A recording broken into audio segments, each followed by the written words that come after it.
हो गया।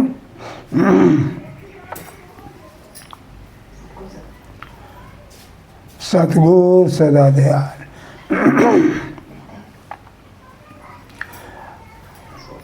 आज का ये सत्संग भाई शत्रुघ्न की माँ का देहांत हो गया है। शत्रुघ्न की माँ का चोला छोड़ा है, तो आज ये तिरही के दिन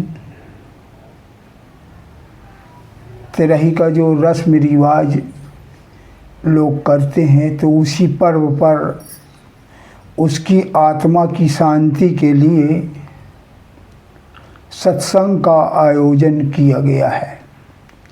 शत्रुघ्न की बहन हमसे जुड़ी हुई थी, तो उसने कहा गुरुजी हमारी माँ का चोला छूट गया है, तो उसके नाम का अगर हम सत्संग करवाएं तो क्या हमारी माँ को लाभ पहुँचेगा। तो हमने कहा अगर तुम उसके लिए सच्चे दिल से सच्चे मन से जो ये तिरही के रस्म रिवाज पूरी करते हो और उसी के नाम का सत्संग अगर करवाओगे तो क्यों नहीं पहुँचेगा। क्योंकि सत्संग में बहुत बड़ी पावर है, और फिर जब रिद्धियाँ सिद्धियाँ एक दूसरे तक पहुँच जाती हैं और फिर किसी प्राणी के चोला छोड़ने के बाद जो है 5 साल 10 साल बाद उसके नाम का पितर मिलौनी करते हैं, पितर पिंडदान करते हैं, पानी देते हैं, गया जा करके उसकी आत्मा की शांति के लिए पिंडदान करते हैं। तो अभी तो ये 12-13 दिन हुआ है, तो क्या उसकी आत्मा को शांति नहीं मिलेगी? उसका सत्संग का लाभ क्या नहीं मिलेगा? जरूर मिलेगा। तो ये बात समझ लें कि ये एक ऐसी कार्रवाई है कि जैसे किसी के घर का कोई आदमी जेल में है, तो वो तो जेल में चला गया, लेकिन उसके घर परिवार वाले कहीं से शोर सिफारिश लगाते हैं, पैरवी करते हैं, ताकि उसे वहाँ तकलीफ़ न मिले, सुख सुविधा मिल सके और जल्दी से हम छुड़ा भी लें, और छुड़ा भी लेते हैं और उसको वहाँ सुख सुविधा भी पहुँच जाती है। तो ये इसी तरीके की एक कार्रवाई है, ऐसी है कि उसके नाम का जो सत्संग करवाया जा रहा है तो उसे शांति ज़रूर मिलेगी। क्योंकि सत्संग में इतना ज़बरदस्त पावर है। एक उदाहरण समझने के लिए, एक बार वशिष्ठ जी विश्वामित्र के यहाँ अतिथि के रूप में आए और 1-2 दिन रहे। जब वो जाने लगे तो उपहार में भेंट स्वरूप विश्वामित्र ने वशिष्ठ जी को 1000 वर्ष की तपस्या का फल दे दिया।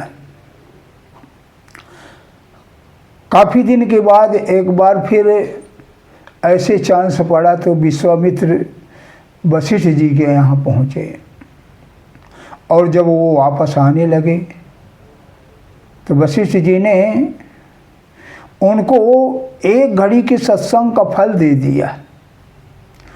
तो विश्वामित्र को बहुत बड़ा बुरा लगा कि मैंने 1000 वर्ष की तपस्या दिया और इन्होंने मात्र 1 घड़ी का सत्संग का फल मुझे दे दिया।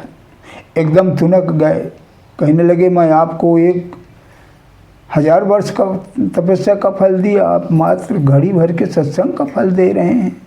वशिष्ठ जी ने कहा जो मेरे पास था मैंने आपको दिया, लेकिन सत्संग का पावर कम न समझो। कहने लगे इसमें कैसे पता चलेगा, चलो चलते हैं ब्रह्मा जी से निर्णय करवाते हैं कि 1000 वर्ष की तपस्या का फल ज़्यादा होता है कि 1 घड़ी के सत्संग का फल ज़्यादा होता है। तो जब ब्रह्मा जी के पास पहुँचे तो ब्रह्मा जी समझ गए। सवाल किया गया कि आप ये बताइए कि 1 घड़ी के सत्संग का फल ज़्यादा होता है कि 1000 वर्ष की तपस्या का फल ज़्यादा होता है। तो वशिष्ठ जी समझ गए कि विश्वामित्र वैसे भी क्रोधी, कहीं श्राप न दे दें। तो उन्होंने कहा अभी मैं सृष्टि की रचना में ज़रा व्यस्त हूँ और आप विष्णु जी के पास पहुँच जाइए, वहाँ जा कर के पूछ लीजिए। तो विष्णु जी के पास जब पहुँचे तो विश्वामित्र ने कहा आप ये बताइए कि 1 घड़ी के सत्संग का फल ज़्यादा होता है या 1000 वर्ष की तपस्या का फल ज़्यादा होता है। विष्णु जी भी यही भाप गए। तो विष्णु जी ने कहा मुझे अभी इस सृष्टि में जितने भी जीव हैं इनको भोजन पानी देने में मैं व्यस्त हूँ। आप ऐसा कीजिए शंकर जी के पास चले जाइए, आपका निर्णय तुरंत हो जाएगा। जब शंकर जी के पास पहुँचे तो शंकर जी भी ये सब बात भाप गए। उन्होंने भी कह दिया मुझे अभी अमुक जगह में जाना है, थोड़ा वहाँ मुझे व्यस्त हूँ और संहार भी करना है। आप शेषनाग के पास चले जाइए, तुरंत आपको जो है निर्णय हो जाएगा। जब शेषनाग के पास पहुँचे तो विश्वामित्र कहने लगे भाई हमारा एक निर्णय कर दीजिए, आप ये बताइए कि 1 घड़ी के सत्संग का फल ज़्यादा होता है या 1000 की वर्ष की तपस्या का फल ज़्यादा होता है। तो शेषनाग ने कहा मेरे ऊपर इस धरती का सारा बोझ रखा हुआ है, आप थोड़ा सा विचार करें, इतना बड़ा बोझ रखा हुआ है और मैं थोड़ा सा खाली हूँ तब तो इसका निर्णय करूँ।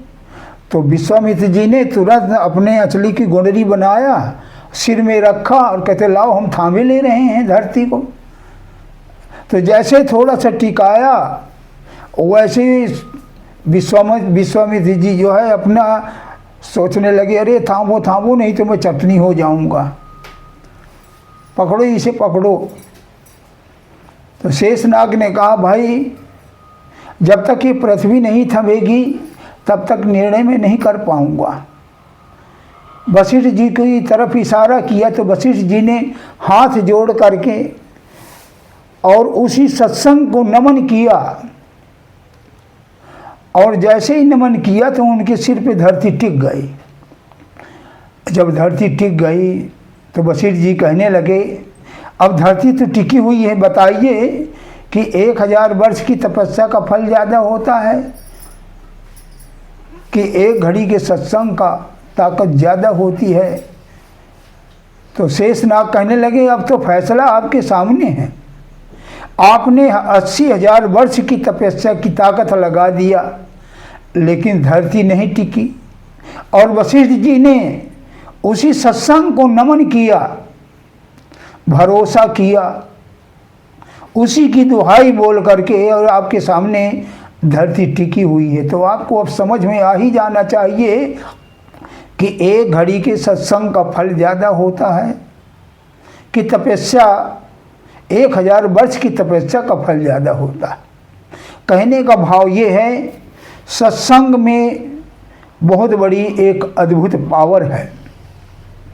तो उस आत्मा के लिए, उस रूह के लिए, उसके नाम का ये जो सत्संग हो रहा है तो ये फल उसको जरूर मिलेगा, क्योंकि संसार में सत्संग के मुकाबले कोई दूसरा लाभ नहीं है।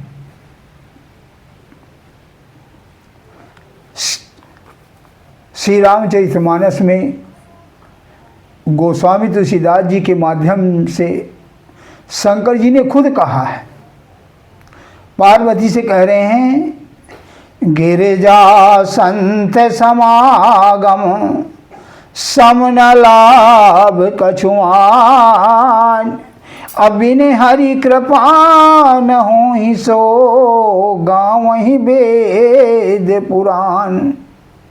कह रहे हैं ए गिरजा ए उमा, संसार में सत्संग के मुकाबले कोई दूसरा लाभ नहीं है। और सत्संग में इतनी बड़ी ताकत है कि इसमें तुरंत तुरंत तुरंत इसका फल मिलता है। अगर सत्संग में एक डुबकी लगाया तो तुरंत कौवा से हंस बन जाता है। गोस्वामी तुलसीदास जी कह रहे हैं, मज्जन फल देखी तत्काला, काक हो ही पिक बकहु मराला। कह रहे हैं तुरंत, अगर सत्संग में तुरंत इसका फल देखा गया है कि सत्संग की गंगा में अगर कोई एक डुबकी लगा ले तो तुरंत इसका फल मिलता है। और वो फल हंस, कौवा से हंस बनना होता है। और साथ में ये भी कह रहे हैं कि कोई इस बात का अचरज न करे। मज्जन फल देखी तत्काला, काक हो पिक बकहु मराला। सुने आचरज करे जिन कोई, सतसंगत महिमा नहीं गोई। वाल्मीकि नारद घट दोनी, निज निज मुखन कही निज होनी। विधि हरि हरि कवि गोविंद बानी, कहत साधु महिमा सखुचानी। सो मो सम कही जात न कैसे, साग बनिक मानी गुण गन जैसे। गोस्वामी तुलसीदास जी कह रहे हैं कि मेरी हालत तो ऐसे है कि जैसे एक साग सब्जी बेचने वाला, और वो हीरो और मड़ियों की कीमत क्या जाने। मेरी हालत ऐसी है, मैं सत्संग की महिमा का बखान नहीं कर सकता। विधि हरि हरि कवि गोविंद बानी, कहत साधु महिमा सखचानी। यानी साक्षात विष्णु परमात्मा कहलाने वाले वो भी संत महापुरुषों की सोहबत की महिमा का बखान नहीं कर पाए। इतनी बड़ी ताकत है। कबीर साहब ने कहा है कि सत्संग श्रवण करते करते टकटकी लग जाए तो बहुत अद्भुत फल। और अद्भुत फल क्या कह रहे हैं कि एक कल्प तक अगर दिखावे की भक्ति किया जाए तो थोड़ी देर के सत्संग में, जितनी देर कि सत्संग सुनते सुनते तन थिर हो जाए, मन थिर हो जाए, सूरत और निरत थिर हो जाए। अगर ऐसी अवस्था आ गई तो कह रहे हैं कि दिखावे की भक्ति, कर्मकांड की भक्ति अगर एक कल्प तक करें तो उसकी बराबरी नहीं हो सकती। कबीर साहब ने कहा है, तन थिर मन थिर सूरत निरत थिर होए, कहीं कबीर इस पलक को कल्प न पावे कोई।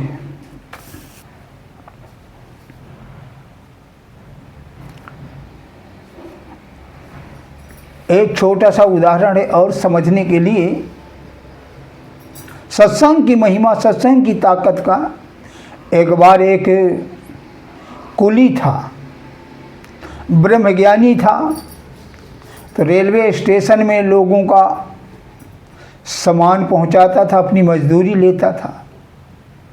लेकिन आधे दिन के आधे टाइम में मजदूरी लेता था और दिन के आधे टाइम में परमार्थ करता था, सेवा में समझ करके करता था। एक बार एक आदमी स्टेशन में गाड़ी से उतरा, थोड़ा बुजुर्ग भी था, इधर उधर देखने लगा, कुली की नज़र पड़ गई कि शायद ये कुली के लिए नज़र डाल रहा है, तो दौड़ करके गया। कहने लगा क्या है बात, कहाँ जाना है आपको?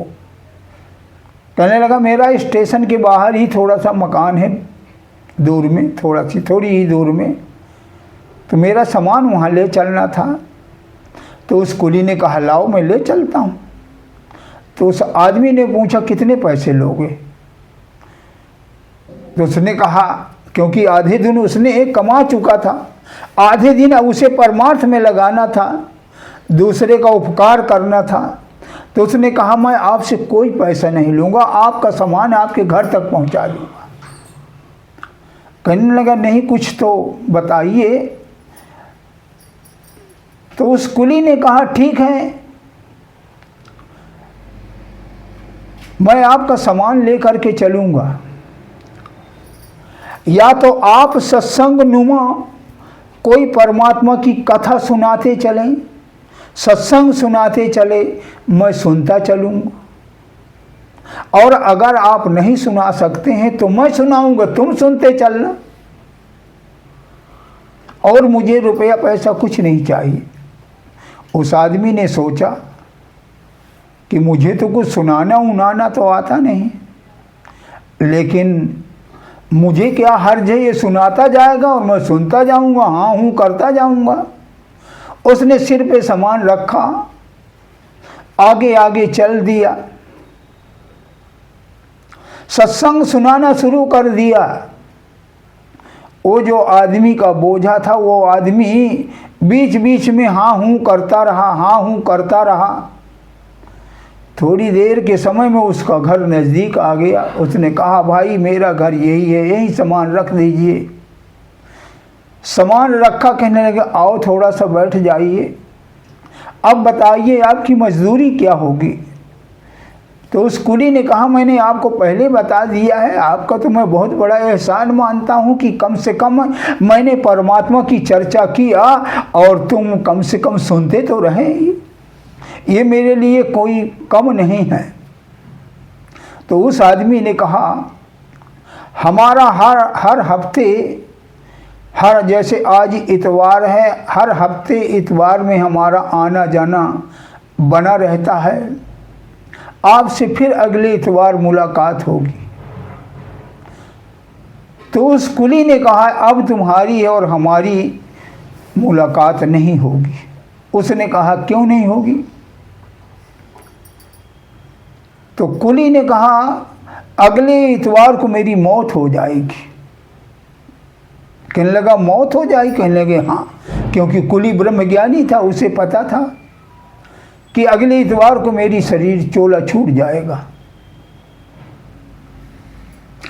तो उसने कहा बहुत बड़ी दुख की बात है, लेकिन उस आदमी को भरोसा नहीं हो रहा था, क्योंकि मौत को कोई बता ही नहीं पाता कि मेरी मौत कब होगी, उसे भरोसा ही नहीं हो रहा था। कहने लगा ठीक है। इसी दरमियान में उस कुली ने कहा लेकिन एक अफसोस की बात यह है कि अगले इतवार को मेरी मौत होगी और उसके अगले इतवार को तुम्हारी मौत हो जाएगी। उस आदमी ने चौंक गया कि अरे ये क्या बोल रहा है। उसने उसका पूरा एड्रेस नोट किया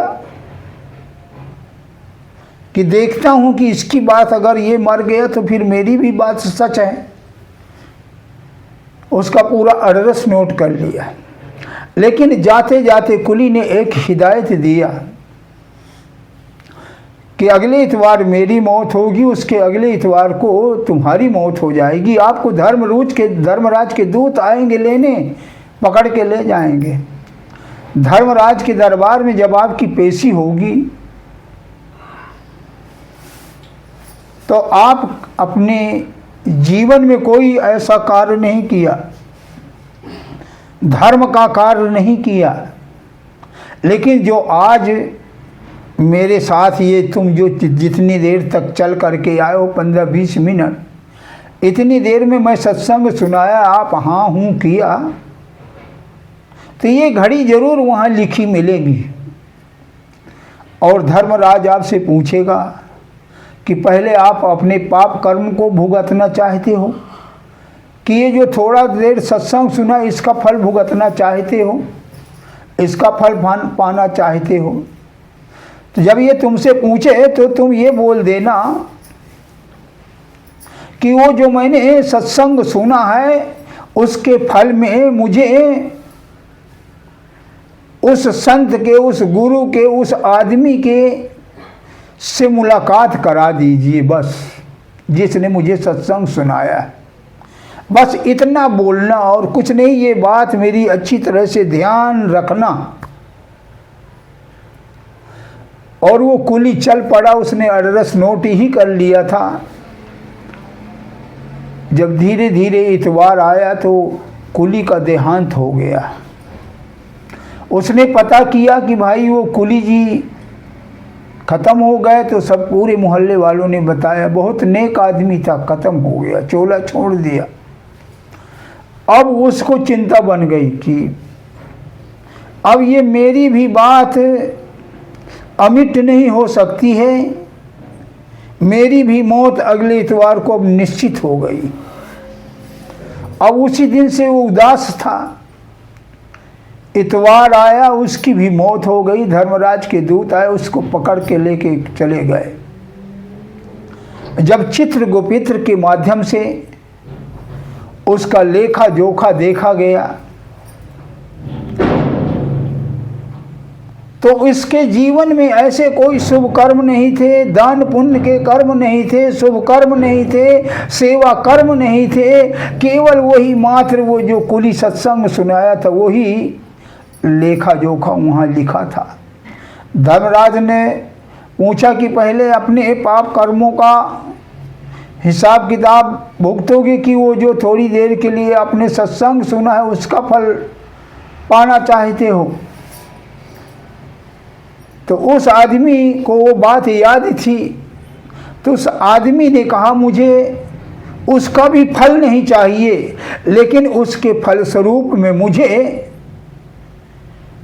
उस महात्मा के, उस आदमी के दर्शन करा दीजिए जिसने मुझे वो सत्संग सुनाया। तो वो रूह तो सचखंड में थी, सतलोक में थी, अमरलोक में थी। धर्मराज ने 2 दूतों को साथ में लगाया और कहा भाई जाओ सतलोक में इसको उस आदमी के दर्शन करा करके और साथ ही साथ ले आओ। जब वो सतलोक पहुँचे तो बाउंड्री के बाहर धर्मराज के दूत खड़े हो गए, क्योंकि वो अंदर जा नहीं सकते। और उस आदमी से कहा जाओ इसके अंदर वो महात्मा, वो आदमी बैठा है जिसके तुम्हें दर्शन करना है, और दर्शन करने के बाद तुरंत वापस आ जाइए। जब वो अंदर गया तो वो कुली का नूरानी चेहरा और सिंहासन में बैठा हुआ जब देखा तो पहचान गया। कहने लगा भाई आ गया, कहने लगा आ गया, हाथ जोड़ करके पैरों में गिरा। कुली ने कहा बैठ जाइए। तो उस आदमी ने कहा बैठ क्या जाएं, वहाँ पर दूत खड़े हुए हैं, मेरा इंतजार कर रहे हैं। उन्होंने तो बस कहा है कि बस दर्शन करके तुरंत वापस आ जाओ। तो कुली ने कहा अब तू बैठ जा यहाँ, अब तू यहाँ बैठ जा, बाहर मत जा। वहीं पर बैठ गया। 1 दिन बैठा रहा, 2 दिन बैठे रहे, 4 दिन बैठे रहे। जब 1 हफ्ता गुजर गया, वो दूत वापस नहीं गए, तो धर्मराज वहाँ से खुद ही चल करके आए। वहाँ देखे कि बाउंड्री, सतलोक के बाउंड्री के बाहर खड़े हुए हैं दूत। उनसे पूछा कि क्यों वो अभी नहीं आया? कहने लगा 1 हफ्ते हो गए, अभी वापस ही नहीं आया हो। तो धर्मराज ने कहा चलो तुम भी अब यमपुरी वापस चलो। अब वो नहीं आएगा, क्योंकि जो इस बाउंड्री के अंदर चला जाता है वो लौट करके वापस आता ही नहीं है। कहने का भाव ये है कि सत्संग की महिमा बहुत अद्भुत है, अनोखी है। जो कोई दिल से, हृदय से टकटकी लगा करके सत्संग को श्रवण करता है तो उसको बहुत बड़ा अनोखा फल मिलता है। इस्लाम धर्म में भी कहा गया है, हम नसीनी सयातब ओलिया बेहतर असद सलाह तायत बेरिया। कह रहे हैं कि थोड़ी देर के लिए अगर किसी फ़कीर की सोहबत मिल जाए तो लाखों करोड़ों पाप जल के खाक हो जाते हैं। इसी बात को गोस्वामी तुलसीदास जी ने कहा कि एक घड़ी आधी से पुनियाद, तुलसी संगत साध की कटहि कोटे अपराध। और एक सहजोबाई लेडीज संत हुई हैं, उन्होंने तो अपनी वाणी में छिन शब्द का प्रयोग किया है। जैसे हमको हमारा कोई लड़का जाता है, कहीं जाता है, हम पूछते हैं लल्ला कितनी देर आओगे, तो कहता छिन में आया है। छिन यानी छिन का मतलब तुरंत, थोड़ा सा समय। तो छिन शब्द का सहजोबाई प्रयोग किया है। उन्होंने कहा छिन भर का अगर महात्माओं की सोहबत संगत मिल जाए तो करोड़ों पाप जल के खाक हो जाते हैं।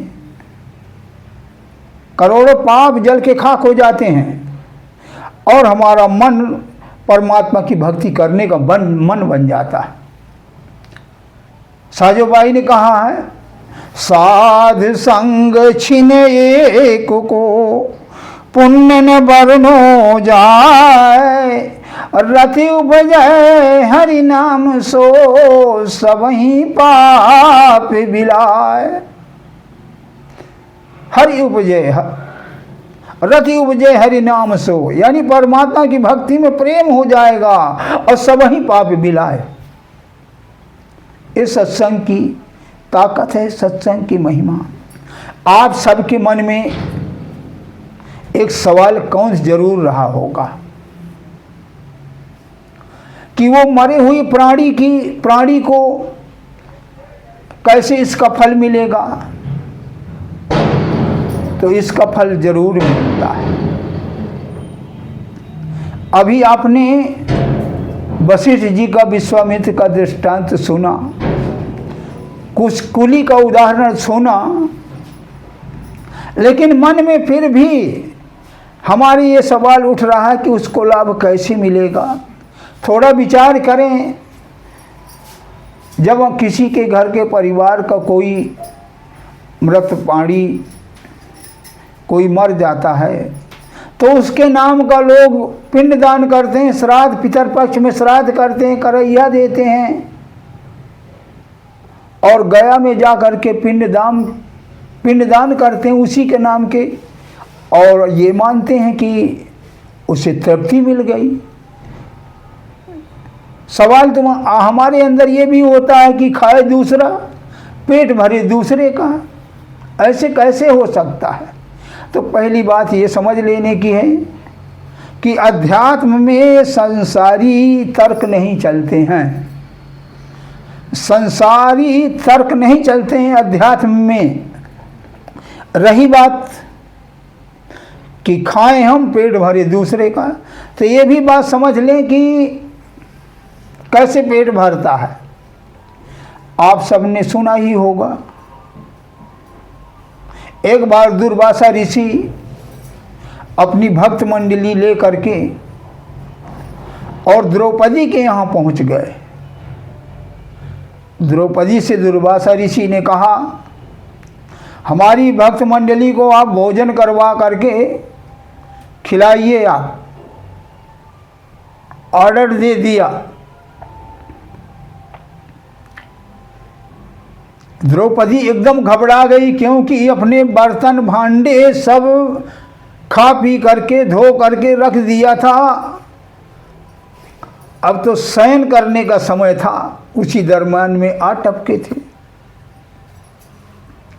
तो द्रौपदी ने कहा, ठीक है, आप नदी से नहा करके आइए और मैं आपको भोजन तैयार करती हूँ। वो नदी में स्नान करने चले गए। द्रौपदी घबराई हुई कृष्ण से बोला कि कोई उपाय ढूंढिए, कोई उपाय निकालिए, नहीं अभी वो आ जाएंगे और भोजन नहीं मिलेगा तो श्राप दे देंगे। तो कृष्ण ने कहा, देखो जो तुमने बर्तन धुला है, कहीं किसी कड़ाही में, कहीं किसी बर्तन में कोई अन्न की शीत शायद लगी हो, वो तुरंत देखने लगे तो एक कड़ाही में एक चावल का दाना चिपका हुआ था। तो कृष्ण ने उस चावल की शीत को उठा करके खा लिया, और जैसे खाया वैसे उनकी भक्त मंडली का और पूरे उनकी समाज का, दुर्वासा ऋषि का भी पेट भर गया और डकारने लगे। और उनको इतना पेट यहाँ तक भर गया और डकार रहे थे, वो उधर द्रौपदी के यहाँ आए ही नहीं, वो उधर के उधर ही चले गए। ये पुराणों में आती है कथा। और जब भक्ति की शक्ति से बाबर ने अपने लड़के की, हुमायूं की बुखार जब अपने ऊपर ले लिया था और उसके बदले बाबर की मृत्यु हो गई, तो जब ये रिद्धियाँ सिद्धियाँ शक्तियाँ चलती हैं ऐसे, तो वो सत्संग की ताकत, सत्संग की महिमा क्या उस प्राणी तक नहीं पहुंच सकती? भागीरथी को आपने सुना होगा। ये सत्संग वाली भक्ति से भागीरथी ने अपने 60,000 पुरखों को तारा था। 60,000 पुरखों को तारा था। ये कोई पानी की गंगा नहीं थी, ये भक्ति रूपी, सत्संग रूपी गंगा की वजह से वो 60,000 पुरखे तरे हैं। और सत्संग में आकर के वास्तविक भक्ति का पता चलता है। वो भक्ति कहाँ से मिलती है, वो भक्ति कौन सी है, कौन सी भक्ति करने से हमें मोक्ष मिलती है, उस भक्ति का पता मात्र सत्संग से चलता है। रामायण में गोस्वामी तुलसीदास जी ने कहा, भक्ति स्वतंत्र सकल गुण खानी, अबिन सत्संग न पाऊं ही प्राणी। सत्संग से पता चलेगा। और वो भक्ति कहाँ से मिलेगी? वो भक्ति मिलेगी किसी संत सद्गुरु से, जिस भक्ति को करने से हमें मोक्ष मिलती है।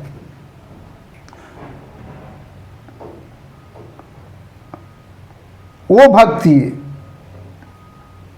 गोस्वामी तुलसीदास जी कह रहे हैं, सब कर फल हरि भक्ति सोहाई, असंत बिना काहू नहीं पाई। और कह रहे हैं, भक्ति ताते अनुपम सुख मूला, मिले ही जो संत हो ही अनुकूला। जब कोई संत सद्गुरु दयावान हो जाए और उस भक्ति का भेद बता दे, उस नाम का भेद, कौन से नाम का भेद? जिस नाम को जपने से मोक्ष मिलती है, वो नाम कोई और ही है। वो नाम किसी संत सद्गुरु से मिलेगा। ये जो आम नामों का जाप हो रहा है, तो ये गाली गलौज से तो अच्छा है, कुछ फल भी मिलेगा, लेकिन मोक्ष नहीं मिलेगी। मोक्ष उसी से मिलेगी, उसी नाम से जो कोई संत सद्गुरु उसका भेद बता देगा, जिसके लिए गोस्वामी तुलसीदास जी ने कहा, भेद जाय विद नाम महि गुरु बिन जान न कोय, तुलसी कहीं विनीत बर जो बिरंच सी हो। वो नाम को जिस नाम को शंकर ने जपा, कृष्ण ने जपा, राम ने जपा, विष्णु ने जपा, ब्रह्मा ने जपा, वो नाम एक अनोखी एक ताकत है। वो नाम परमात्मा की ताकत है। नाम रूप गति अगत कहानी, समझत सुखद न परत बखानी। उस नाम की बखान नहीं किया जा सकता। उस नाम की महिमा का बखान भगवान राम खुद ही नहीं कर पाए। कहाँ लग नाम बड़ाई, राम न सकहीं नाम गुण गाई। वो नाम ब्रह्म राम थे नाम बड़ बरदायक वरदान, रामचरित सतकोट में ली महेश जी अजान। यानी उसी नाम को महामंत्र जही जपहि महेशु, उसी नाम को ही जपा है। कुछ लोग कह देते हैं भगवान शंकर जी विष्णु को भगवान जपते हैं और विष्णु शंकर को जपते हैं, एक दूसरे को बड़े मानते हैं, लेकिन ये दोनों जप रहे हैं। ये दोनों जप रहे हैं, ये उसी नाम को जप रहे हैं। शंकर और ब्रह्मा विष्णु सभी ने जपा है। नाम की महिमा, कहों कहाँ लग नाम बड़ाई, राम न सकहीं नाम गुण गाई। उस नाम की महिमा का बखान भगवान राम खुद ही नहीं कर पाए हैं। ये वो नाम की ताकत है, इसको कहते हैं गुरु भक्ति। जिस घर में, जिस परिवार में, जिस वंश में गुरु की भक्ति हो जाती है, कोई गुरु भक्त हो जाता है, वो गांव का गांव धन्य हो जाता है, माँ बाप धन्य हो जाते हैं, वो हृदय, वो जिगर, वो खून सब धन्य हो जाता है। शंकर जी कह रहे हैं, धन्य धन्य माता पिता, धन्य हृदय अनुराग, अधन्य ग्राम वो जानिए, जहाँ जन्मे गुरु भक्त। कहते हैं वो गांव का गांव धन्य हो गया जिस नगर में कोई गुरु भक्त हो गया, वो गांव ही धन्य हो जाता है। कबीर साहब ने कहा है, गुरु भक्त जही वंश में सो कुल परम पुनीत, लक्ष्मी पत तर जाते हैं देव पितर सहमीत। कहते हैं जिस वंश में कोई गुरु भक्त हो गया, उस वंश के 70 पीढ़ी तक, 70 पीढ़ी के तरने का बखान मिलता है। 70 पीढ़ी। उस वंश का अगर कोई पितृलोक में पितृ देवता बना है, स्वर्ग लोक में भी अगर वो देवता है या 84 में घूम रहा है, और जिस दिन उसकी अवधि पूरी हो जाएगी सीधे उसे मनुष्य का जन्म मिलेगा, और मनुष्य जन्म पा करके कोई संत सदगुरु मिलेगा, सत्संग मिलेगा और नाम का भेद मिलेगा, और भक्ति करके अपने को भक्ति करके और मोक्ष पद को प्राप्त कर लेगा। सत्संग की इतनी बड़ी ताकत है। आज हर इंसान मौत के भय से कांप रहा है। कहीं करंट न लग जाए, कहीं एक्सीडेंट न हो जाए, कहीं छत से न गिर जाऊं, कहीं सर्प न डसले, कहीं वह आसमान वाली बिजली न गिर जाए जिसको गाज कहते हैं। हर वक्त मौत के भय से कांप रहा है। लेकिन महापुरुष कहते हैं, एक बार तो सत्संग में तो आ, तेरे मरने का भय खत्म हो जाएगा, बल्कि मरने का शौक पैदा हो जाएगा। ये सत्संग की ताकत है।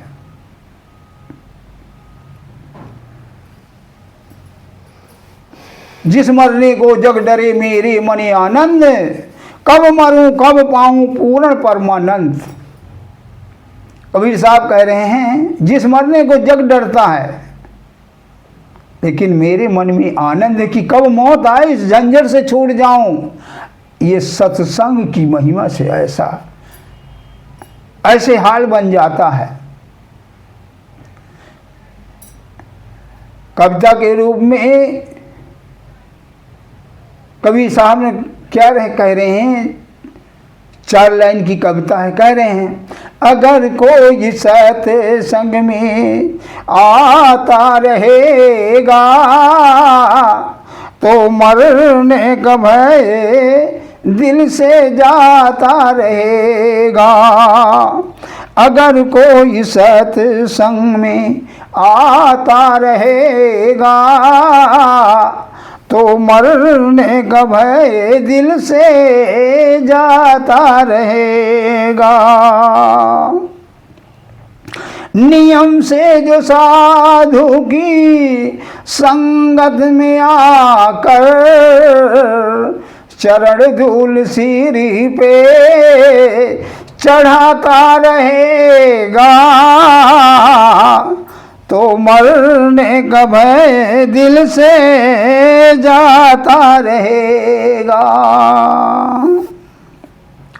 जो श्रद्धा सहित प्रेम भक्ति से निस दिन सेवा संतों की हर दम कमाता रहेगा, तो मरने का भय दिल से जाता रहेगा। सेवा संतों की क्या होती है? हाथ पैर दबाना नहीं होता है। सेवा होती है संतों का हुक्म मानना, और संतों का हुक्म क्या होता है? सिमरन ध्यान भजन करना, सेवा करना, यही संतों की सेवा है। धुलेगा कभी मैं मनेगा ये सारा, धुलेगा कभी मैं मनेगा ये सारा, जो सत्संग में गोता लगाता रहेगा, तो मरने का भय दिल से जाता रहेगा। ये जितनी भी पानी की गंगाएं हैं, इनमें स्नान करने से शरीर का मैल तो छूट जाएगा, लेकिन मन का मैल नहीं छूटेगा। मन का मैल कहाँ छूटेगा? गोस्वामी तुलसीदास जी ने भी कहा है कि असली प्रयाग संतों की समाज है। असली प्रयाग सुन समझहि जन मुदित मन मज्जहि ते अनुराग, अल्लाहि चार फल अछत तन साधु समाज प्रयाग। मुद मंगल में संत समाजू, जो जग जंगम तीरथ राजू। ये सत्संग की गंगा को अगर प्रेम से बुलाओ तो हमारे घर में आकर के और हमें पावन बना करके चली जाती है। हमें भक्ति का गेम बता करके चली जाती है, हमें शुद्ध करके चली जाती है अगर प्रेम से बुलाएंगे। इस सत्संग में वो ताकत है। ये जितनी भी पानी की गंगाएं, मैं इनकी अवहेलना नहीं कर रहा हूँ। इनमें स्नान करना चाहिए। स्नान करके हमारा मन फ्रेश हो जाता, शरीर भजन सिमरन करने का बढ़िया सा बन जाता है। इस सिर्फ ही इस पानी की गंगाओं में इतना ही इनका महत्व है। इनमें अगर नहाने से अगर कोई तरने लगता तो इसी पानी की गंगाओं में तमाम मछली हैं, सांप है, मेढक है, मगर है, कछुआ है, तमाम पानी में रहने वाले जीव हैं। हर नक्षत्र में, हर मुहूर्त में वो रहते हैं, लेकिन इसका तरन तारण नहीं होता है। वास्तविक जो गंगा है ये सत्संग की गंगा है। और आगे कह रहे हैं, दिखेगी वो ज्योति किसी ना किसी दिन, जो अहंकार मन से हटाता रहेगा, तो मरने का भय दिल से जाता रहेगा। सबसे बड़ी रुकावट है अहंकार। अहंकार इतनी बड़ी रुकावट है कि अध्यात्म में भी, भक्ति में भी रुकावट है, और संसार की तरक्की में भी बहुत बड़ी रुकावट है। तो अगर इस अहंकार को अगर खत्म हो जाएगा, इसको कंट्रोल में रखेंगे, तो हमारे अंदर निखार आता रहेगा। असर ना करेगी विषय बेली उसको, असर ना करेगी विषय बेली उसको, जो अभ्यास बूटी को खाता रहेगा, तो मरने का भय दिल से जाता रहेगा। अभ्यास बूटी क्या है? अभ्यास जब हमें संत सदगुरु कोई नाम का भेद बतला देता है, और उसका फिर जब हम अभ्यास करते हैं, यानी ध्यान करते हैं, भजन करते हैं, सिमरन करते हैं, और वो अभ्यास बूटी को अगर खाता रहेगा, तो मरने का भय दिल से जाता रहेगा। नहीं पास आएंगे यमदूत उसके, नहीं पास आएंगे यमदूत उसके, जो सतगुरु सतगुरु गाता रहेगा, तो मरने का भय दिल से जाता रहेगा। जिस किसी को अगर पूर्ण संत सदगुरु से नाम का भेद मिल गया है, उसके पास कभी यम के दूत नहीं आएंगे।